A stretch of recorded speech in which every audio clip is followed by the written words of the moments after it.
Upheaval, Reckoning, Chapter 37, The Rift. "Are you sure you should be going this hard, Rainbow Dash?" Scarlet asked. "You still look pretty wobbly to me." "Yes, I'm sure," Rainbow said through grit teeth. First, there was that weird incident with the sniper Pegasus who shot her flank. Now Scarlet Rabbit was fussing over her as if she might drop dead any moment. To be fair, she did come down with a fever, just like that sniper said. They had to stop early so she could conserve her strength. She attributed her quick recovery mostly to sheer willpower and overall awesomeness, but was willing to concede that the disgusting boiled leaf juice that the sniper forced her to drink may have helped. She still felt a bit weak, but she wasn't going to lie around and let Scarlet nurse her, even if she was reduced to a slow hover. That Scarlet had not taken advantage of this to fly after the Sassif was a relief. Rainbow hated the thought of being some kind of damsel in distress he was watching over, and consoled herself with the notion that she was doing more in keeping him alive than the other way around. "I'm going to fly up and check things out," Scarlet said. Rainbow didn't get a word in before he was already past the trees. With Scarlet out of sight, Rainbow's thoughts went to the other pony looking out for her. She read the notes distributed throughout the Legion. She knew who he was. Longstride, Pegasus Sniper, agent of Black Rose. She had to admit that she was expecting an elite officer of Black Rose to look more ominous. Huge muscles, scary black armor with lots of spikes, a skull-shaped helmet, a giant barbed sword, and all that. Longstride wore a simple set of mottled grey leather barding. He had a woodland brown coat and a long disheveled mane of dark green that looked like he had a canopy of messy leaves for hair. He was tall and lean, haggard even. Up to that part, he just looked like some pony who spent too much time in the woods. Then there were the strange parts. His eyes looked as if some pony had stuck a pair of gold coins where his irises should be. She could have sworn there was even writing on them. And his bow. That thing was as tall as he was while standing on his hind legs.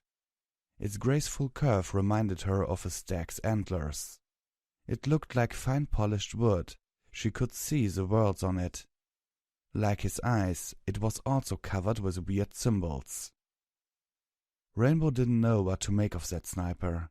He shot her and let her get captured. The dull ache in her cutie mark was a constant reminder that he was the enemy. Yet he also saved her from that brutish pony slave and made her medicine. What did he want? What did Black Rose want? He might be keeping a close watch on her. Did he have an arrow aimed at her this very second? Did he watch her sleep last night? She shook her head. She shouldn't focus on that thought or she'd never be able to sleep again. Rainbow gave a cry of surprise when Scarlet suddenly burst through the canopy and landed just a foot away. "What was that for?" she asked. "Are you trying to startle me to death?" "I spotted them," Scarlet said. "The captain and the rest of Third Squad. They're a bit far, but I saw them." Rainbow let some of Scarlet's enthusiasm infect her. "Great! Did you call out to them?" The broad grin on Scarlet's face disappeared. No," he said. The joy of the moment dissipated. "Why not?" Rainbow asked. Scarlet's lips twisted in silence for a while. "Dunno," he muttered. "We'll run into them if we keep going into this direction. Let's just wait until then, all right?" Rainbow didn't argue. She wanted to fly up to see for herself, but that would take even more of her flagging strength. She concentrated on just moving forward. Vanguard, Twilight, and Applejack had come after her. They must have been chasing her the moment she flew after Scarlet. It was just a short trip now, then she could collapse and rest. Curiously, her friends' presence renewed her strength, but sapped Scarlet's. "Listen," Rainbow said. She tried to sound annoyed that he was fretting over nothing. "Vanguard's not going to kill you." Scarlet didn't reply. Earlier he had a great deal of trouble staying near her, flying ahead and up from time to time, just to get the restlessness out of his wings. Now her speed suited him just fine. "You're his friend," Rainbow insisted. "and you're the last of his old squad." "The captain's a stickler for rules," Scarlet said. "He had no problem getting himself hanged. Why would he have a problem with me?" "If you were such a stickler, we'd never met," Rainbow snapped. "Vanguard's going to do the right thing, and the right thing is not killing your friends." A small smile eventually forced itself on Scarlet. "I hope you're right," he said. "I kind of like being alive." Rainbow let out a sigh. It wasn't much, but at least it was something. To her dismay, silence continued to fill the rest of their trip. She studied their surroundings to ease the monotony. She'd flown a long way south before, whenever winter wrap-up came up, but she'd never actually taken time to look around at ground level. The green all around them was still undisturbed by winter and unbroken by any large landmark. Everywhere she looked, there was something growing, something crawling, or flying, or climbing. She and Scarlet may not be saying anything, but everything else was making a sound. Fluttershy would have been able to pick out every call or buzz coming from their surroundings, but it was all one continuous drone to Rainbow. Then there was a sound that Rainbow did pick out. "This way, the resonance is getting stronger." The triumphant cry was unmistakably Twilight's. For a moment, Rainbow forgot that she was tired and weak. She burst through the thick foliage, dodging trees and swatting away vines. Scarlet Rabbit was right behind her. "Twilight!" she shouted. "Applejack! Vanguard!" "Good work, Twilight," Vanguard Clash said. "Rainbow!" Applejack called out. She choked before yelling again. "You crazy fella, you're in for a lot of trouble out." There was no time to say anything else. Rainbow crashed into Applejack. The two of them fell into a tangled ball of laughter and relief. "How'd you know I was close?" Rainbow asked. Twilight lifted several strands of brightly colored hair with her magic. "Tracking spell," she said. "I'm still trying to improve its range, but it did the job for now." Rainbow hadn't noticed how much time had passed while she was basking in relief, but reality eventually had to seep back, and it did so using the growling tone of Vanguard Clash. "Scarlet," Vanguard said. "Yeah, Captain."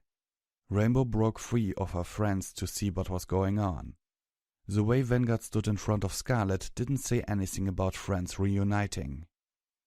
"What were the two of you doing out in some isolated spot where you could get captured without any pony noticing?"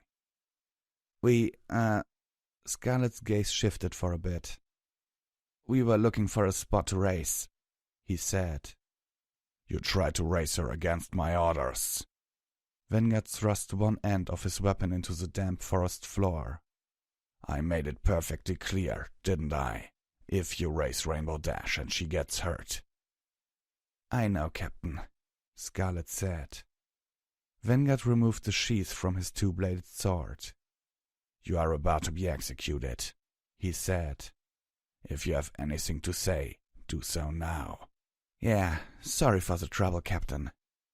Vanguard bit into the grip and raised his weapon. "Wait!"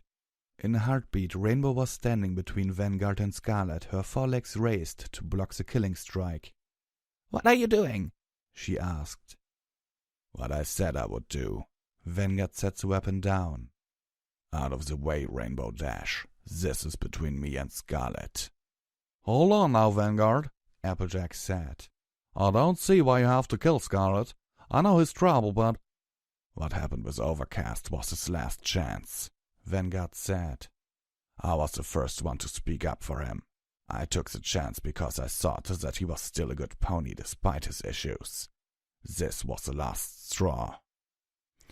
"That blade better be sharp," Rainbow said. She swallowed nervously, but her eyes were hard. "It's going through me first." Vanguard pawed the ground with one hoof. The sound of heavy tramplers against earth was unmistakable. "Or I could knock you out, then get things over." Rainbow pressed her lips together. He was right. She was tired and weak, unable to fly out of the way from an attack. She looked to her friends. Twilight had always been the one who could talk to Vanguard. "Twilight, say something here," she said. "He did put you in danger," Twilight said. Not a trace of sympathy showed in her tone. "Vanguard told me everything along the way. You're the bearer of the element of loyalty. Equestria needs the elements of harmony complete. If that Aphrodite had succeeded—" "But she didn't," Rainbow protested. "And if he does something like this again?" Twilight asked. "He already shown that he'll go against Vanguard." Her voice lowered. "Protect Equestria, no matter the cost." "No, he won't," Rainbow said. She glanced at Applejack and quailed at the sight. Applejack was glaring at Twilight. She ignored them and focused on the situation. Her voice softened. "I'm done racing him. I don't need to know if I can really beat him or not. I swear this won't happen again." Applejack took her eyes off Twilight. "Vanguard, don't do this," she said. She walked closer and placed a hoof over Vanguard's shoulder. "You'll hurt yourself a heck of a lot more than this'll help any pony." Vanguard took another step. Rainbow shut her eyes and waited for the cold, hard feel of a trampler to her face. "Let's head back," he said. Rainbow's eyes fluttered open. She heard the words, but it was only when Vanguard started to walk away did she really believe that he had said them. She looked to her other friends. Applejack shared in Rainbow's belief. Twilight merely looked resigned. "Vanguard," Rainbow said. "The two of you will be disciplined for this," Vanguard said. "But I'll trust you, Rainbow Dash. Maybe you can keep him out of trouble better than I can." "I will," Rainbow said. She grinned at Scarlet. He was still staring slack-jawed at Vanguard. "I said, let's go," Vanguard called after them. Rainbow was about to follow suit when her gaze fixed on Twilight and Applejack. All her life, Rainbow Dash had never considered herself empathetic. She spoke her mind when she wanted to and however she wanted to. It was harsh sometimes, but she expected every pony to do the same. Still, she saw the way her two friends walked next to each other and understood something without any pony saying anything. Something was standing between these two, something big and imposing. She didn't feel the least bit scared when she rammed that wall of blackness that Nightmare Moon conjured up. This thing on the other hoof frightened her. Luna hurried to the Chamber of Elements. The morning after that incident with Pinkie Pie, Tirado had called for a meeting. She had hoped for several things with that gesture of his. First, that he would explain where he had been the past several days. Second, this would signal a greater willingness to share information. Of course, those hopes came with worries. This was likely troubling news. Even before the division, Tirado wasn't the sort to call his sisters over because he found an unusual flower, or because he wanted to share a cake he just baked. "Tirado, what has happened to Rainbow Dash?" Celestia was asking when Luna had stepped in. "Special Operations First Squad has already turned in a report," Tirado replied. "Rainbow Dash was captured by an Aphrodite slaver, but she has been rescued. Unfortunately, she decided to fly off somewhere with Third Squad in pursuit. So she's not in as much danger as before, but she's probably still in danger until she gets back here." "What about the Aphrodite, big brother?" "The Vipran is in the dungeons. We can talk about her later. There are more pressing matters." "We're listening then," Celestia said. Luna nodded as well. "We have to prepare for Gravitas's imminent arrival," Tirado said. "Imminent?" Celestia asked indignantly. "Even without Lexarius or me to oppose him, he doesn't have that kind of influence over the Council of Elders." "Certainly not enough to convince the majority to destroy all mortals," Tirado replied. "But enough to convince them to let him secure things like restoring your power and making sure that the foul weapon is untouched. I think he does." "Big brother, how would he know that the foul weapon is involved?" Luna asked. "Magnus," Tirado said. "Oh, don't bother being shocked," he added when both sisters' eyes widened. "He's not obligated to hide any information he picks up. Gravitas could have just trotted over to the Great Library and asked if anything interesting had happened. Magnus would have said everything. Perhaps, but how can we be so sure of Gravitas's movements? Celestia asked. The lines around his sister's jaw showed. Luna had never met Gravitas before. She didn't know what kind of pony could elicit this sort of reaction from her sister. More than ever, she didn't want to change that. That leads me to some other things the two of you must know, Terado replied. Luna tensed. There were a lot of things that she wanted to know that her brother wasn't exactly forthcoming with. The royal nephews and nieces, save for Blue Blood, were busy just trying to keep her and her sister abreast of all the changes happening all throughout Equestria. Despite his word, Luna was hard-pressed to rely on her brother's legionnaires, especially his special operations ponies. Gravitas has been more involved with Equestria than we had believed, Terado said. He stopped at that point, and Celestia's eyes narrowed at his silence. Luna looked to her brother worriedly. If he closed himself off now, they were in deep danger. It would be no exaggeration to say that Equestria might fall if he shut down now. As the seconds passed, she felt sweat run down her brow despite the cool air in the chamber.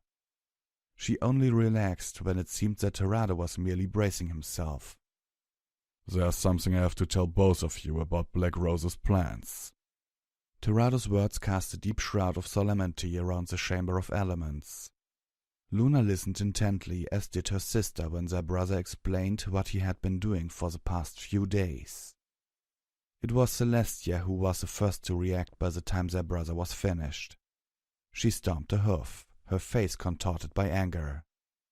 "Fiend!" she exclaimed. "He would assassinate me and use it to justify destroying everything I've tried to protect? How can he go so far?" It didn't surprise Luna that her sister couldn't stop focusing on Gravitas. The extent of Black Rose's plans and how much of it was willingly revealed to Terado left her confused. Black Rose made it seem as if she only wanted to help Equestria, but how much of what she said could be trusted? And her methods? Luna couldn't accept them. She refused to accept them, and she was glad that Terado was on the same page with her when it came to this.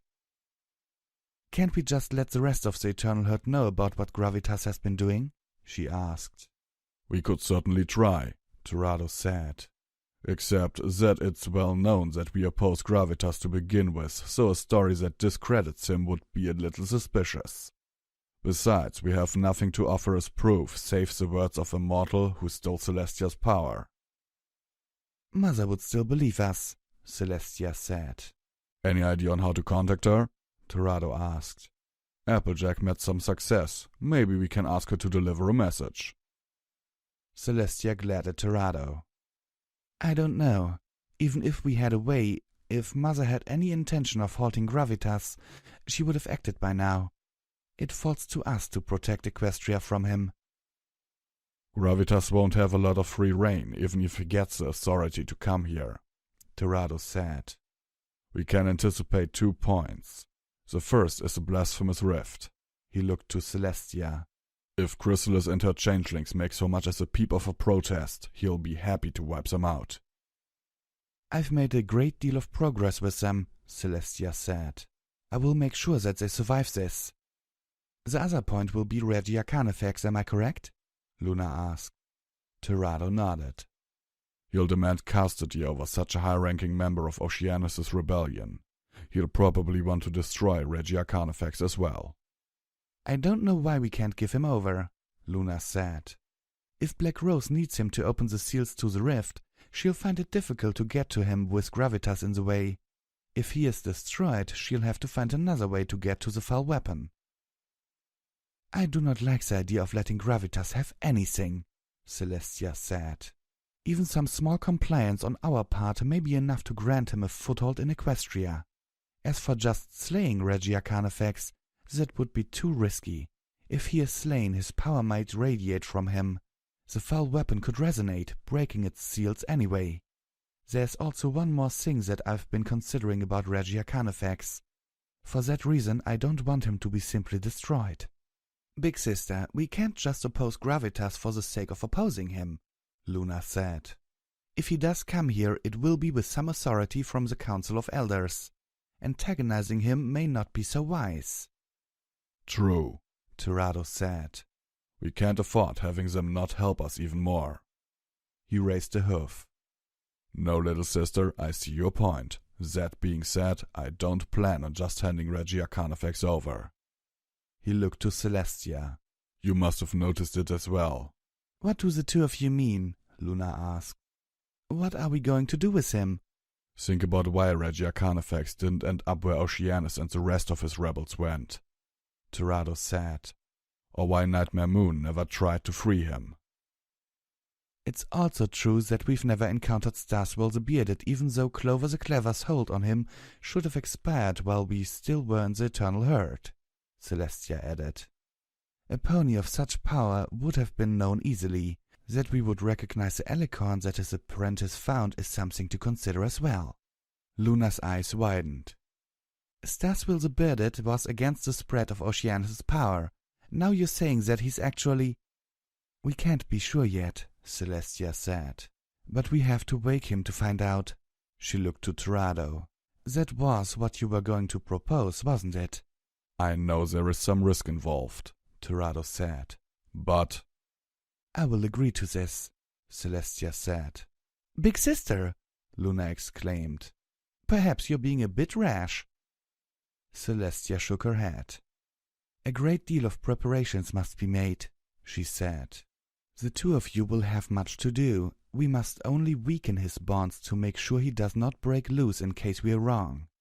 If we wake him before his proper time, he will not be at his full strength and he can be resealed with the proper spells.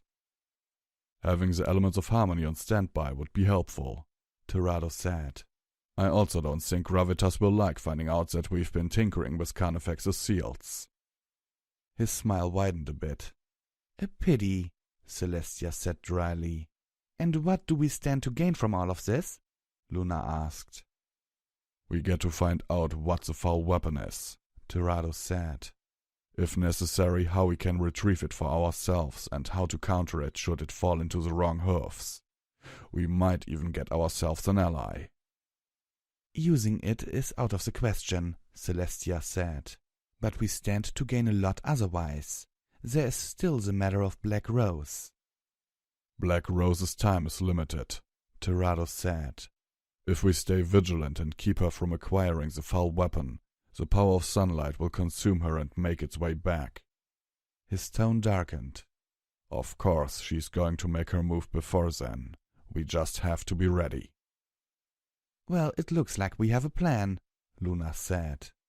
She wasn't sure about the strategy for Black Rose. She had the feeling there were still a few details that Tirado didn't share. Nevertheless, she watched her two siblings with some admiration. This looked like progress. She dearly wanted to believe that this was progress. Let's go then, Celestia said. There is much to do.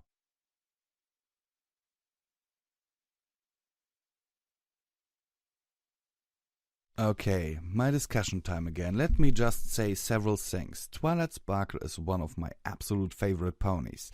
She is in my top 10, she is number 1. Okay, but in here, in this chapter, she's acting a little too pragmatic for my taste. I mean, she says, yeah, hey, Rainbow, Scarlet, well, he, caused trouble for her and almost got her captured and killed and injured and what's not.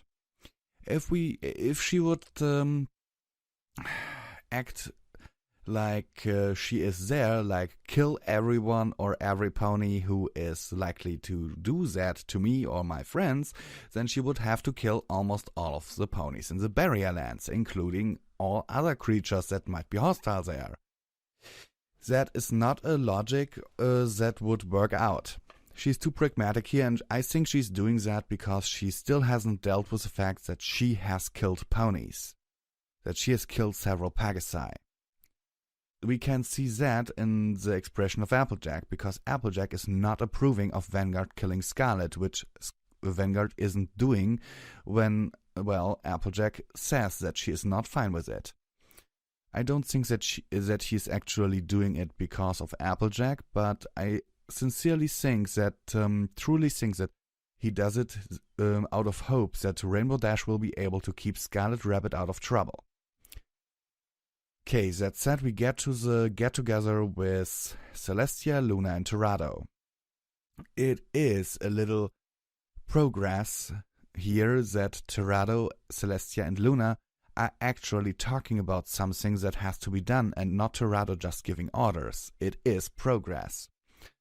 What I really like here is that Celestia says that she doesn't want Gravitas to have anything, and that she points out that even the smallest compliance on their part could be giving him a foothold in Equestria. And what she doesn't say, but I assume she wants to imply with this, is that she maybe thinks that if they comply to even one of Gravitas's demands, it might be seen as a weakness. I don't want to put this like here Torado-like weakness, but weakness in that form that other ponies or other alicorns in the Eternal Herd might want to see her compliance as trying to make up for her rebellion against her father's decision. And that is something that would be political suicide. Okay, moving on. Yeah, Black Rose. Yeah, they are talking on the matter of Black Rose and of the foul weapon and Regia Carnifex. They are not willing to hand Regia Carnifex over or slay him outright. I think that's a wise decision, because if you think about it, Gravitas wants to destroy all mortals, but has been denied for centuries and centuries on end. If he were to gain control over Regia Carnifex, what would stop him from using Regia Carnifex's power himself to gain the foul weapon to overthrow the king and queen? Basically, nothing. And he is apparently a war hero in the Eternal Herd, so we can only assume that he is a skilled fighter. Torado even states that he is unsure if he could, well, I think that was in the last chapter, that he is unsure if he could win against Gravitas in a one-on-one battle. And I think, well, seeing as Torado hasn't fought really in centuries, unless that little fight with, except that little fight with Black Rose, but that was just a little, I don't know, the alicorn equivalent to a barroom brawl, maybe? He wasn't really serious. He didn't try to kill her, he tried to capture her, and yeah, I think a fight with Gravitas would be to the death. Yeah, okay, I've rambled on quite a while now, and I'd like to know your opinion on these points. Sincerely yours, Visual Pony.